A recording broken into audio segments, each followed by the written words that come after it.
The installation of a facefit manual roller shutter. After marking out your perimeter size on the wall with a pencil, fasten your pre-drill sill angle.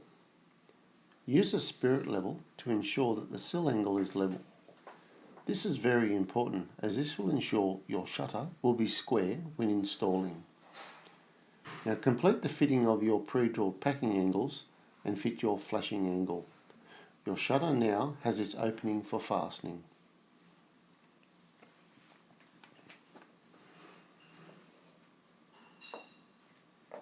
The drilling for your access hole. Cut out a section from the back of your packing angle. This will give you clearance to drill your access hole. Cut out approximately 50 mm above the point where the guide meets the head box. Mark a line 30 mm up from this guide and 17 mm in from the angle. This is your centre for you to drill your 25 mm hole. Now you may require an extension shaft to your 25 mm spade bit. But be careful not to travel all the way into the house. For the last little bit, use a pilot to break through to expose the hole and finish your 25 mm hole from inside the house.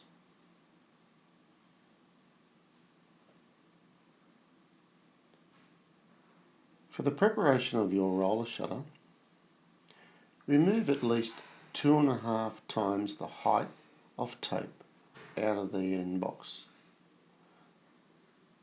You also need to fit the end plate legs so that your tracks or your guides can be attached to.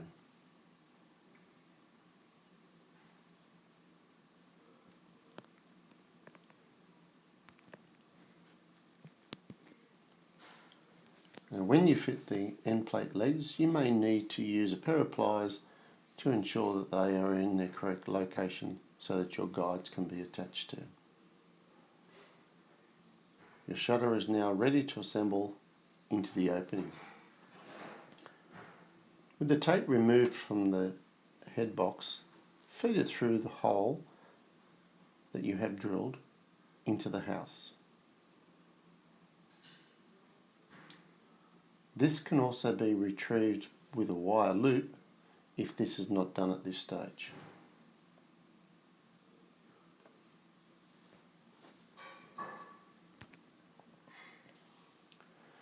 Now once you've fitted the tape through the hole, help is required to fit this onto the house. Use a buddy and fit the shutter in between your packing and sill angles. Fasten your shutter to these angles by using a cordless drill with a number 30 drill bit and a rivet gun as shown in this video.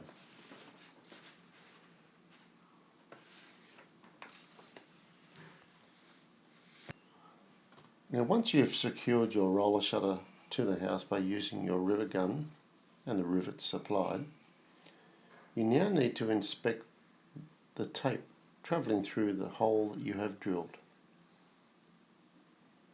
Simply view the hole to ensure that the tape is central.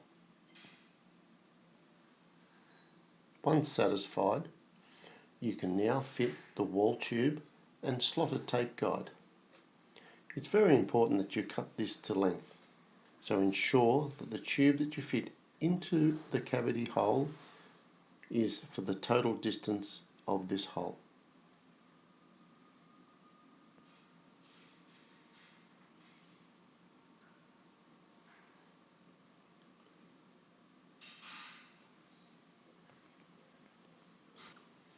Now the fitting and the assembly of your winder box. Firstly, remove the screws that are connecting your two halves of your winder box and separate into two pieces. Your tape that now travels through that tube guide now must be fitted to the winder box. Simply feed the tape through the roller and onto the plastic cog.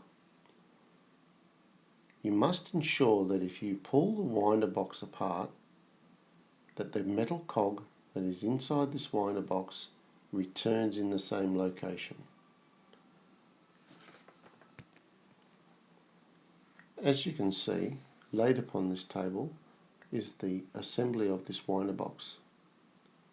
Follow these instructions to ensure the correct procedure for the assembly of the tape to this winder box. Once you have assembled this winder box, you can now fit to the wall. If required, putting screws into the gyprock where there is no timber behind, use gyprock fixers.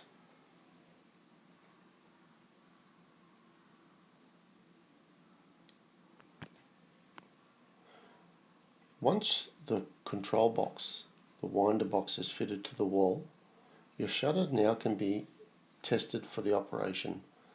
Simply fit the bottom bar of the curtain into the guides. Operate the winder and check the operation for up and down.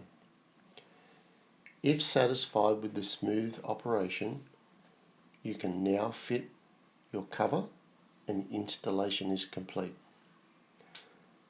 Now this face fit shutter is exposed to the elements of the weather. This will require the flashing angle to be siliconed to the house where the head box meets this angle.